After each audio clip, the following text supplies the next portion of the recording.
Vous savez sans doute qu'au Canada, il y a l'hiver. Eh oui.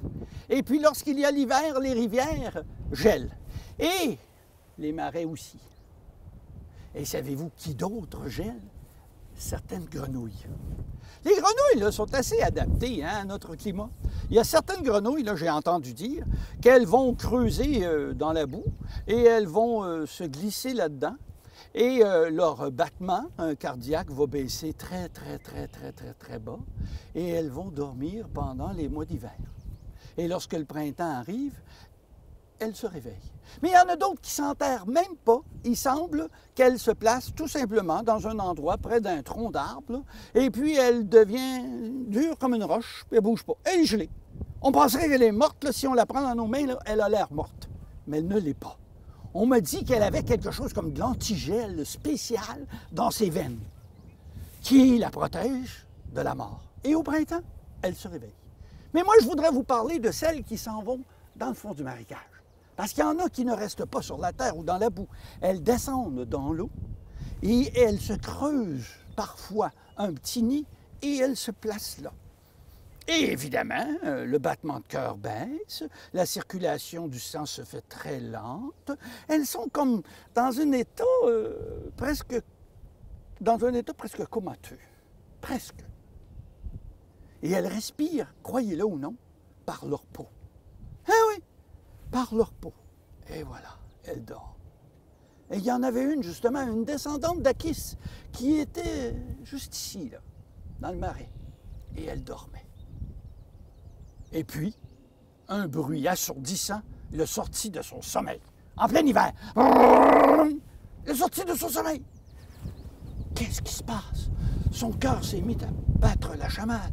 Et elle a sauté comme ça. Et elle a monté. Elle est allée près de la rive où il y avait un petit peu de glace qui était mince, puis un petit trou. Et elle a sorti la tête. Et elle a vu un énorme bolide jaune, noir, qui glissait sur le marais. Et qui revenait. Puis il y en avait un autre. Elle s'est dit, mais qu'est-ce que c'est que cet enfer? Qu'est-ce que c'est? Alors elle s'est adressée à Mère Nature. Elle a dit, Mère Nature, faites quelque chose. Ça n'a aucun sens. C'est l'enfer. Et au moment où elle a dit enfer, un ski lui est passé sur la tête, ainsi que la chenille qui suivait à l'arrière. Évidemment, il ne restait plus grand-chose de notre grenouille qui venait de se réveiller. Mais Mère Nature l'avait entendu. Et Mère Nature n'était pas contente.